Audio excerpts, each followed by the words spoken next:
오늘로써 말씀드린 것처럼 야곱 설교는 이제 마무리를 하려고 합니다. 사실 예상한 것보다 좀 빨리 마무리하게 되어서 아쉽긴 하지만 앞으로 우리의 사역들 또 우리가 함께 나누어야 될 비전의 내용들이 있기 때문에 조금 계획한 것보다 빨리 이 야곱의 말씀을 정리하게 되었습니다. 우리가 야곱을 통해 살펴보아야 하는 것이 있었습니다. 창세기, 또 확대하여서 창세기와 조금 더 확대해서 성경 전체를 보며 주목해야 했던 것이 있습니다. 그것은 바로 성경의 인물들이 어떤 현실에 처해 있으며 어떤 모습으로 그 상황을 대처했는가, 그것을 우리가 바라보는 것이 아니고요, 하나님께서 어떻게 하나님의 뜻과 의지를 또 우리 삶 속에서 이뤄가시는가를 살펴보자라는 겁니다. 우리는 오늘 말씀 속에서 하나님의 열심, 하나님의 열정, 하나님의 고집이라는 단어를 많이 나누려고 합니다. 정말 고집스러울 정도로 하나님은 당신의 그 뜻과 약속을 이루기 위하여서 그 놀라운 일들을 행하셨다라는 겁니다. 사람을 세우시고 환경을 조성하시고 모두가 다 최악이라고 하는 그 순간까지도 하나님은 합력하여 선을 이루게 하시는 역사를 베풀어 주십니다. 이제 우리는 그 하나님의 은혜를, 하나님의 역사를, 하나님의 마음을 이제 이 창세기 말씀을 통하여 그리고 야곱의 삶을 통하여 확인하게 됩니다. 우리가 처음 야곱의 모습을 보았을 때 아마 우리의 기억 가운데는 좀 유약한 젊은 청년의 야곱의 모습을 기억하실 것입니다. 그러나 오늘 우리가 대면하게 되는 야곱의 모습은 수많은 세월을 거쳐 너무나도 힘이 없어 보이는 그런 무력한 기력이 다한 노인의 모습으로 우리 야곱을 만나게 됩니다. 우리가 오늘 이 자리에 이르기까지, 창세기 47장을 읽기까지 그 가운데 수많은 내용을 스킵해서 여기까지 왔다라는 것을 기억할 것입니다. 우리가 살펴보지 않은 내용 가운데 핵심되는 인물이 하나 있었습니다. 그것은 바로 요셉의 이야기였습니다.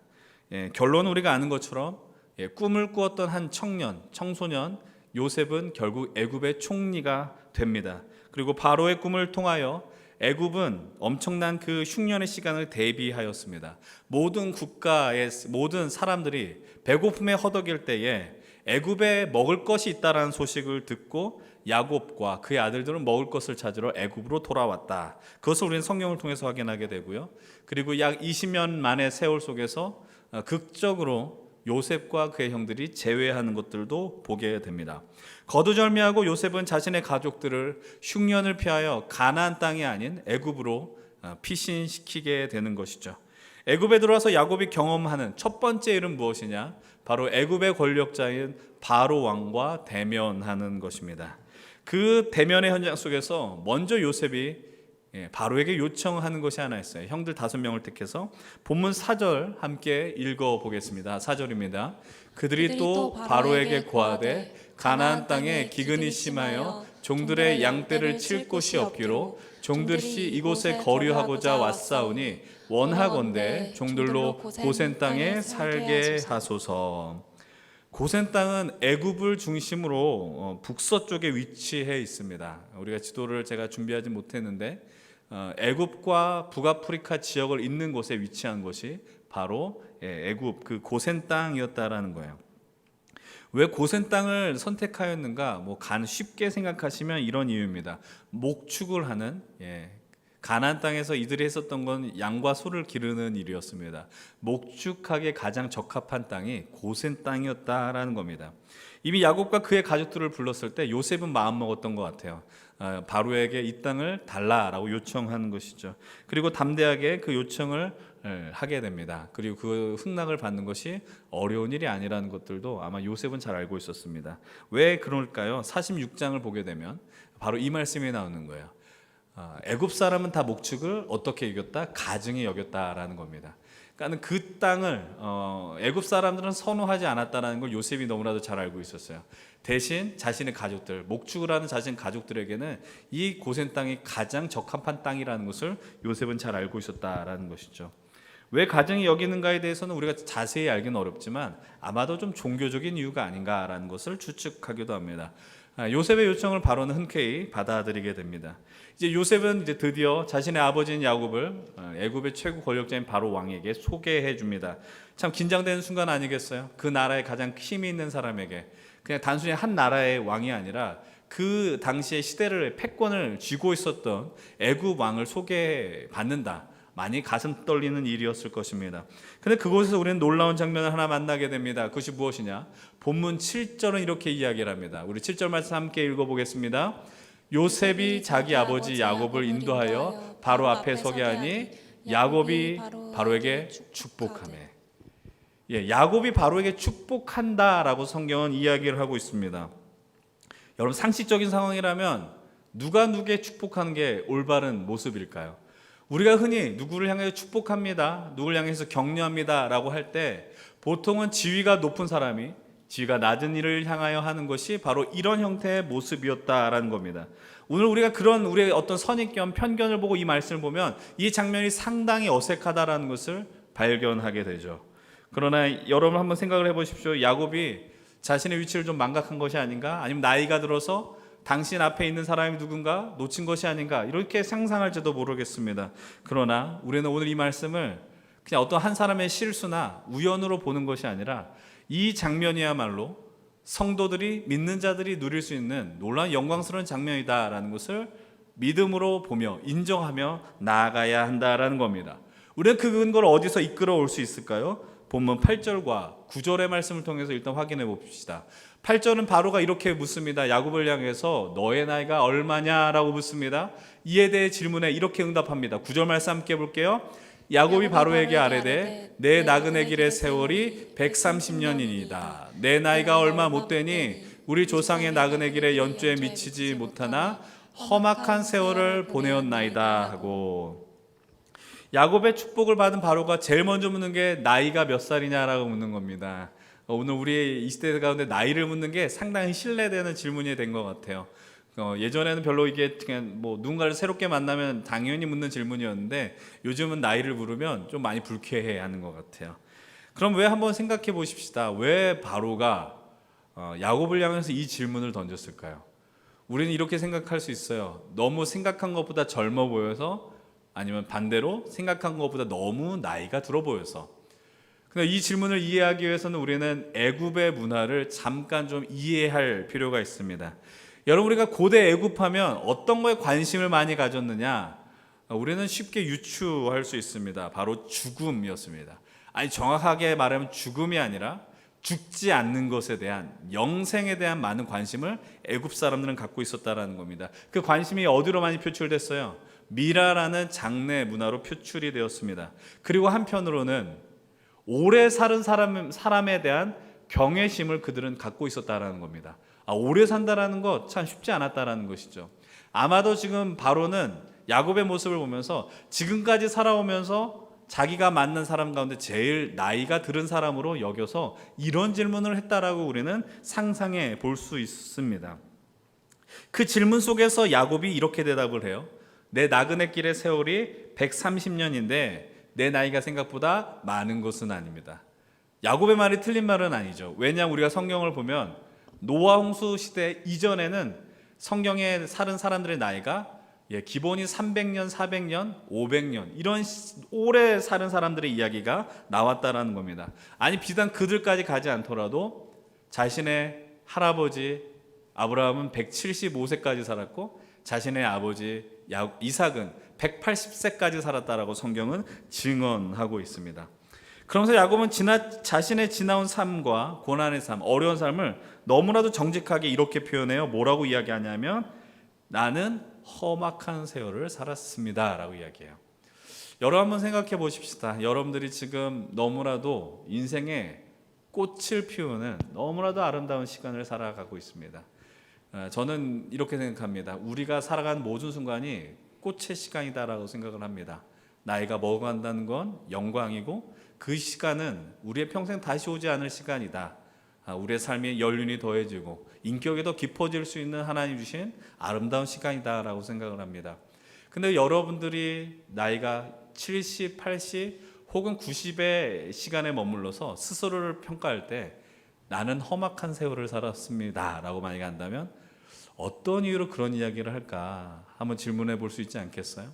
그리고 내가 돌아봤을 때 내 삶이 너무 험했어 라고 고백한다면 조금은 슬프지 않을까 이런 생각을 해보게 됩니다. 정말 야곱의 삶을 험악했어요. 우리가 아는 것처럼 젊은 시절 집에서 도망쳐 오진 나오게 되었고요. 고난과 실패 연속의 나날을 보냈죠. 사랑한 여인을 얻기 위해서 14년의 세월을 보내야 했습니다. 그리고 그 여인과 함께 결혼 생활이 행복할 것처럼 생각했지만 자신의 삼촌이며 장인인 라반에게 날마다 속임을 당하게 됩니다. 그리고 형으로부터 도망치게 되었고 형과의 만남 직전에 평생 불구가 되는 그런 안타까운 일들도 경험하게 됩니다. 그러나 야곱은 거기서 머무르지 않습니다. 다시 대화를 마치고 바로를 축복하게 됩니다. 난 이런 험악한 삶을 살아왔지만 자기보다 더 많은 복을 누린 것 같은 바로를 향해서 축복할 수 있었던 그 힘은 과연 어디로부터 비롯되었을까요? 누가 봐도 복은 바로가 더 많이 받는 것 같은데, 바로가 더 은혜가 많이 있었던 것 같은데 어떻게 야곱은 이렇게 복을 내릴 수 있었을까요? 우리는 그 어떤 이유와 원인을 오늘 말씀을 통해서 한번 살펴보려고 합니다. 다시 처음의 이야기로 돌아가셔서요, 야곱과 그의 아들들 70명의 가족들이 요셉의 초대로 애굽으로 들어가게 됩니다.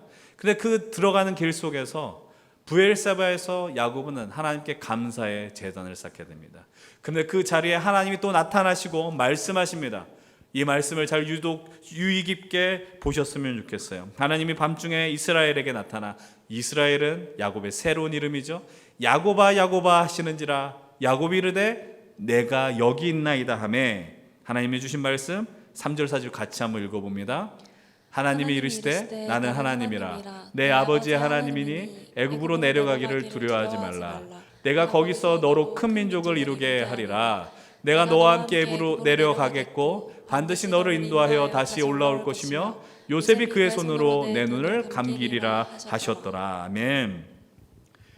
이 말씀을 읽으시면서 어떤 감정이 드십니까? 3절 말씀을 다시 한번 띄워주시면 좋을 것 같은데, 여러분 이 장면, 이 말씀이 여기에서 처음 본 것 같은 말씀입니까? 아니면 어디서 본 듯한 것 같은데 라는 느낌을 갖게 되십니까?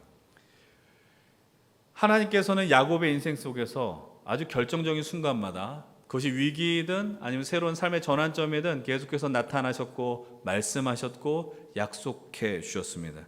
그리고 그 약속, 당신이 야곱만이 아니라 야곱의 할아버지였던 아브라함과 아버지인 이삭을 향하여 주셨던 그 말씀을 야곱의 인생에게도 계속해서 상기시켜 주십니다. 그 내용이 무엇입니까? 내가 너로 큰 민족을 이루게 할 것이고 너와 함께 할 것이다 라는 겁니다. 이 약속의 말씀은 대를 이어서 아브라함에게 멈추는 것이 아니라 아브라함과 이삭과 야곱에 이르기까지 하나님은 끊임없이 말씀해 주고 있다는 겁니다. 하나님께서 이 약속을 이루기 위하여서 너는 지금 애굽으로 내려가지만 다시 너를 내가 허락한 땅으로 인도하여 주실 것이다 라고 말씀하고 있습니다. 저는 이 말씀을 보면서 이런 생각이 들었습니다. 하나님은 정말 집요하시다라는 겁니다. 하나님은 정말 끈질기다라는 겁니다. 고집스를 정도로 집요하다라는 마음이 드는 거예요. 그리고 하나님 당신께서 하신 약속을 우리에게 지키기 위하여, 야곱에게 지키기 위하여서 몸부림친다라는 그 느낌을 이 말씀 속에서 보게 됩니다. 이제 야곱은 더 이상 혼자가 아닙니다. 자신을 통해 나온 70명의 가족들이 있습니다. 그러나 하나님께서 그를 향해서 반드시 다시 가나안으로 돌아올 것이다 라고 약속하시죠. 근데 그게 시간이 걸립니다. 언제 성취가 될까요? 야곱의 생애에서 성취가 되지 않습니다. 야곱이 죽고 난 이후에 벌어진다라는 겁니다. 그리고 요셉이 죽은 후에 400년의 세월이 지나 출애굽기로 넘어가서, 그리고 모세를 통해서, 더 정확하게 말씀을 드리면 여호수아 때 이 말씀이 성취된다는 걸 기억하십시오. 하나님의 약속과 말씀이 오늘 우리 이 시기에 반드시 성취되면 참으로 좋겠습니다. 그러나 기억하십시오. 하나님의 약속, 하나님의 말씀은 하나님의 때에 이루어진다라는 것입니다. 여러분들 그 마음에 조급함이 있다면 잠시 내려놓을 수 있었으면 좋겠어요. 하나님 오늘 우리에게 말씀하셨는데, 하나님 오늘 우리에게 약속해 주셨는데, 오늘 당장이었으면 좋겠지만, 그러나 하나님은 당신의 때에 반드시 하나님의 그 뜻을 이루어 주신다라는 것입니다. 오늘 말씀의 제목을 이렇게 정했습니다. 하나님의 열심은 우리의 특권이다라는 겁니다. 하나님의 열심은 과연 무엇을 뜻하는 것일까요? 그리고 하나님의 그 열심이 오늘 우리에게 특권과 은혜가 되는 이유는 과연 무엇일까요?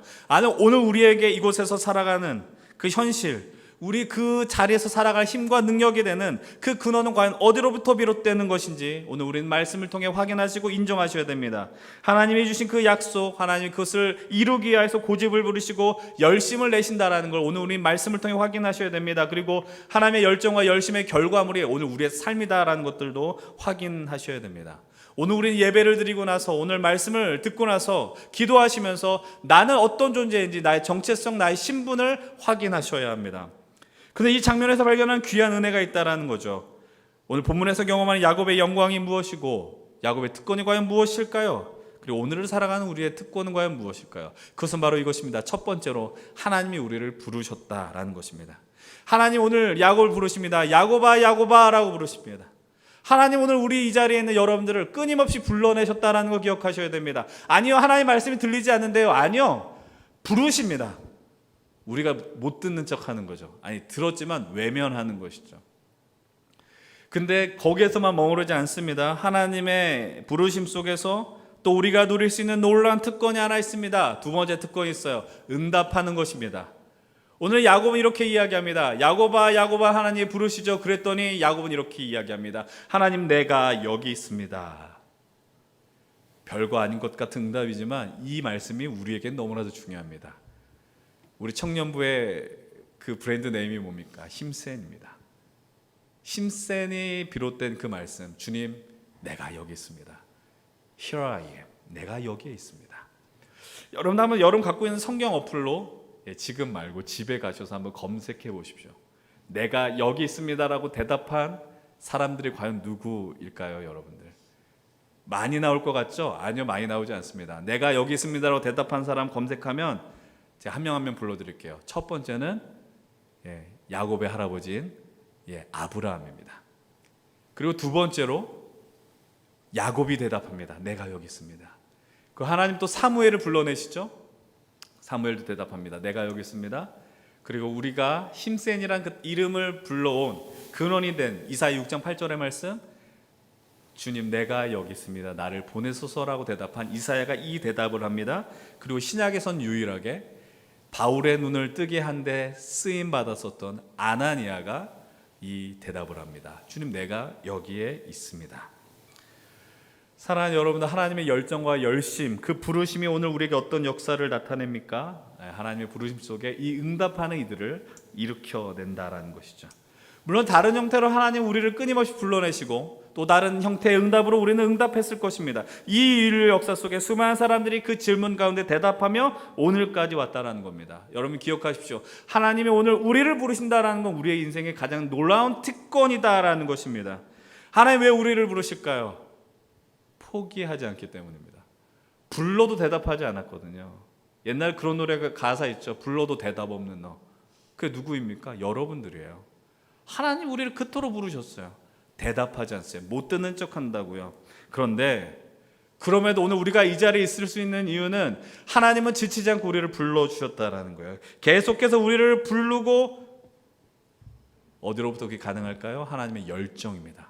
하나님의 열심입니다. 하나님의 뜨거움입니다. 그 열심과 뜨거움이 오늘 우리를 이 자리로 불렀다라는 것입니다. 여러분 그것이 특권인 것을 믿습니까? 이게 뭐 특권이야? 특권이죠. 하나님의 부르심에 응답했다는 건 특권이에요. 왜냐하면 지금도 하나님의 부르심에 응답하지 않고 살아가는 사람들이 수십억 명의 사람들이 이 땅에 있다는 거예요. 아니 세상을 볼 필요도 없어요. 오늘 우리가 살아가는 대한민국 땅에 4천만이 넘는 사람들이 그 부르심을 외면합니다. 교회가 있다는 거 모르지 않아요. 예수 그리스도가 있다는 거 모르지 않고 십자가가 있다는 거 모르지 않아요. 그러나 그 부르심 가운데 특별히 응답한 자들이 우리들이라는 것이죠. 특별히 우리들은 더 좀 다 잘 응답해야 되지 않겠어요? 말씀드리는 것처럼 우리의 정체성, 힘센, Here I am, send me now. send me까지 있고 now는 제가 찾기 어렵다 그랬는데, 근데 이 말씀드린 것처럼 우리 잘 안 하려고 한다고요. 근데 분명한 거 이겁니다. 계속해서 부를 거예요. 언제까지 부를까요? 여러분들이 말귀를 알아들을 때까지. 여러분들이 그 부르심 속에서 하나님 앞에 항복할 때까지요. 하나님은 끊임없이 여러분들을 부르실 것입니다. 그리고 우리는 그 부르심 속에서 두 손 들고 하나님 제가 여기 있습니다. 항복하며 나아갈 것입니다. 그것이 우리의 특권이 되는 줄로 믿습니다. 우리의 영광이 되는 줄로 믿습니다. 그걸 진실로 믿고 응답하셔야 돼요. 주님 다시 오실 때까지, 그리고 우리가 이 땅에 숨을 다할 때까지 하나님 우리를 부르실 것입니다. 그 부르심 속에 하나님 계속해서 우리를 격려하실 것이고 위로하실 것이고 평안을 주실 것입니다. 삶에 살아갈 힘을 주실 것입니다. 여러분 그것을 믿으셔야 되죠. 나 하나님 없이도 살 수 있어. 살 수 있을 것 같은데 어느 순간 그 절벽 가운데 믿음 없던 여러분들 가운데 입술 속에 기도가 터져 나올 것입니다. 하나님의 부름을 맛본 자들이 할 수 있는 영광이 그 기도 아니겠어요? 여러분 하나님 우리를 끊임없이 부르실 것이고 우리와 함께 이 땅 가운데 하나님 나라를 세워 나가실 것입니다. 그래서 우리는 첫 번째 던졌었던 그 질문에 대해서 희미하게 응답할 수 있게 되는 것 같아요. 130년이라는 긴 세월, 누구보다 거칠고 험악한 세월을 야곱이 살아왔는데 그 노년에 발견한 은혜 깨달음이 있어요. 그것이 무엇이냐? 나는 하나님 안에서 벗어날 수 없다라는 겁니다. 나는 어떻게 해도 하나님한테 벗어날 수 없구나. 아니 내가 여기에 있는 것이 하나님의 은혜구나라는 사실을 그 긴 세월 속에서 발견하게 되는 거예요. 내가 어떤 존재인지, 나는 하나님에서 벗어나려고 할지라도 벗어날 수 없는 손에 붙들린 자이고 하나님의 역사 안에서 하나님의 그 은혜 가운데 계속 걸어가는 자라는 것을 야곱은 깨닫게 되었다라는 겁니다. 사랑하는 여러분, 야곱이 그 자리 앞에서 바로 앞에서 축복할 수 있었던 그 이유는 내가 너보다 나이가 많아 우월하다를 증명하는 것이 아니라는 겁니다. 하나님께서 땅에 가서 집착하고 낭비한 인생을 포기하지 않고 붙들어 주셔서 내가 이 영광의 자리까지 왔구나. 우리가 지난주 말씀처럼 우리는 자꾸 땅에 것에 집착하죠. 낭비할 것, 내 인생을 갉아먹을 것에 오늘 우리는 관심을 많이 두죠. 그런데 하나님은 그런 인생조차도 포기하지 않고 붙들어 주셔서 영광의 자리를 인도해 주신다는 거예요. 좀 더 풀어서 설명할게요. 우리와 같이 쓸모없고 보잘것없는 그 인생을 향해서 포기하지 않고 영광과 놀라운 역사의 자리로 인도해 주신다는 것을 야곱은 먼저 깨달았다라는 것이죠. 그런 존재임을 깨달으니까 넉넉해질 수 있는 겁니다. 그래서 축복할 수 있게 된다는 것이죠. 사랑하는 여러분들, 우리가 무언가 많이 가졌기 때문에, 여러분의 높은 신분에 위치해 있기 때문에, 능력이 있기 때문에 축복할 수 있는 것이 아닙니다. 내가 성공했기 때문에, 내가 누구보다 더 나은 자리에 갔기 때문에 전혀 아니라는 거예요. 그 축복의 근거는 오직 하나님임을 여러분 믿으시길 바랍니다. 하나님께서 우리의 삶을 인도해 주실 것입니다. 책임져 주실 것입니다. 그 책임져 주신 그 하나님의 은혜에 기대서 세상을 축복할 수 있는 그 영광을 누리시길 부탁을 드려요. 사랑하는 여러분, 이제 말씀을 정리하려고 합니다. 여전히 우리의 삶 속에 보잘것없어 보이고 여전해 보이는 현실 속에서 소망 발견하는 거 너무 어려운 것 같아요. 그리고 주어진 혼돈이 있고 내 삶의 무게가 너무나도 큰 것처럼 느껴지지 않습니까? 그래서 삶에 희망이 없는 것처럼 느껴지고 아직 살아온 시간이 별것 아닌데 스스로 남에게 이야기는 창피하지만 그냥 오늘 나는 험악해 라고 살아가는 분들 있지 않습니까? 그럼에도 불구하고 오늘 우리가 살아가는 이유를 우리는 찾아가야 합니다. 하나님의 고집 때문입니다. 하나님의 열정 때문입니다. 하나님의 열심 때문입니다. 이사야 9장 7절의 말씀은 이렇게 이야기를 합니다. 함께 읽어봅시다. 그의 왕권은 점점 더 커지고 나라의 평화도 끝없이 이어질 것이다. 그가 다윗의 보좌와 왕국 위에 앉아서 이제부터 영원히 공평과 정의로 그 나라를 굳게 세울 것이다. 만군의 주님의 열심이 이것을 반드시 이루실 것이다. 하나님의 나라가 이 땅에 견고해질 것입니다. 우리는 우리 시대 속의 그것을 체험하시고 맛보셨으면 좋겠어요. 근데 하나님 말씀하셨어요. 반드시 이룰 것이다. 무엇으로 인해서? 만군의 여호와의 열심이 이 땅 위에 정의와 공의를 이루실 것이다. 그 열심히 여러분들의 삶을 하나님이 그냥 내버려 두지 않으심을 믿으시기를 바랍니다. 여러분들 오늘 이 땅에 여러분 혼자 고군분투하는 게 아닙니다. 여러분들 열심히 살아가고 있으나 일이 풀리지 않아서 마음에 부담이 너무나도 크게 오는 분들 있지 않습니까? 왜 나는 잘 안 될까? 내 현실은 왜 이것밖에 되지 않을까라고 마음에 불편함이 있는 분들 있지 않습니까? 그런데 하나님의 열정과 열심히 여러분들을 그냥 내버려 두지 않는다는 거 오늘 이 말씀을 통하여 반드시 확인하시고 믿으시길 바랍니다. 하나님은 야곱의 삶에 끊임없이 약속해 주셨습니다. 창세기 28장 15절을 통해 이렇게 이야기하시죠. 내가 너에게 허락한 것을 다 이루기까지 내가 너를 떠나지 않을 것이다. 그것은 야곱을 향한 말씀이 아니라고 말씀드렸습니다. 오늘 우리를 향한 말씀입니다. 하나님 우리를 향해 주신 그 말씀을 다 이루기까지 떠나지 않으실 것입니다. 하나님의 열정과 고집이 열심히 우리와 함께하는 그 은혜를 이끌어내실 줄로 믿습니다. 사랑하는 여러분, 어저께 저는 청년 리더들과 함께 모임을 가지면서 이 질문을 던졌습니다. 하나님의 열심히 나를 어떻게 변화시켰고 인도하였는가를 나눠보자라고 이야기했습니다. 하나님의 열정과 열심히 나를 어떻게 이끌었는가, 당신을 어떻게 이끌었는가. 하나님의 열정과 열심이 있었기에 내가 이렇게 성질 부리면서 살지 않을 수 있는 은혜가 있지 않았는가. 하나님의 열정과 열심 때문에 내가 그냥 하나님 없었으면 내 멋대로 살았을 텐데 얼마나 하나님 내가 불안했으면 나를 목사시켜서 더욱더 기도하게 하고 말씀 보게 하셨을까, 이런 생각도 했다라는 거예요. 여러분들도 마찬가지 아니에요? 여러분들 하나님 믿지 않았으면 여러분들 지금 이렇게 살 수 있었을까요? 죄송한 말씀이지만 정말 멋대로 살았을지 몰라요. 그럼 하나님이 여러분들의 그 사랑, 부음바 그것을 허락하셔서 오늘 이 자리에 있겠다는 걸 기억하십시오. 지난주 이 말씀 나눈 거 기억하십니까? 우리 땅의 것 보지 말고 위의 것 보자라고 이야기했어요. 그러면서 여러분들에게 말씀드렸습니다. 조급해하지 말자라고 말씀드렸어요. 우리 조급해하는 게 우리의 어떤 막 이렇게 기본 값처럼 느껴지잖아요. 근데 왜 조급해하지 말라 말씀드렸어요. 오늘 여전히 우리의 미래 알지 못하지만 분명한 것은, 정말 분명한 것은 하나님 반드시 당신의 뜻을 이루기 위해서 포기하지 않고 힘을 내실 것이다라는 거예요. 우리를 변화시키실 거예요. 우리를 어디까지 변화시키시냐? 하나님이 원하시는 자리까지 변화시킬 거예요. 오늘 현실 볼 때 내가 지금 별건 아닌 것 같아, 너무나도 형편없다라고 느끼는 그 여러분들일지라도 하나님의 부르심이 들리고 그냥 아주 소심한 마음으로 주님 내가 여기 있습니다, 그런 순간에 하나님이 어느 순간 하나님이 원하시는 그 수준과 자리로, 영광의 자리로 우리를 반드시 이끌어내실 것입니다. 이 믿음을 따라 살아가십시오. 이 현실을 살아가는 우리에게 하나님 우리에게 그래서 소망을 주십니다. 아까 첫 나누었던 말씀을 잊지 마십시오. 우리가 갖고 있는 사회적 명예와 부와 지위가 누군가를 향하여 축복할 수 있는 권리를 주지 않는다라는 겁니다. 이런 인생도 사랑하시는 하나님의 은혜, 그 복이 우리로 하여금 세상을 향하여 축복하며 기도할 수 있는 힘을 주는 것입니다. 그 하나님 우리를 인도하실 것입니다. 목자 되어주신 우리 하나님, 쉴만한 물가로 인도하시고 사망의 음침한 골짜기에 다닐지라도 우리를 건져 주실 것입니다. 우리 하나님께서 인도하실 세상을 기대하며 나가십시오. 다시 한번 또 동일한 말씀을 드립니다.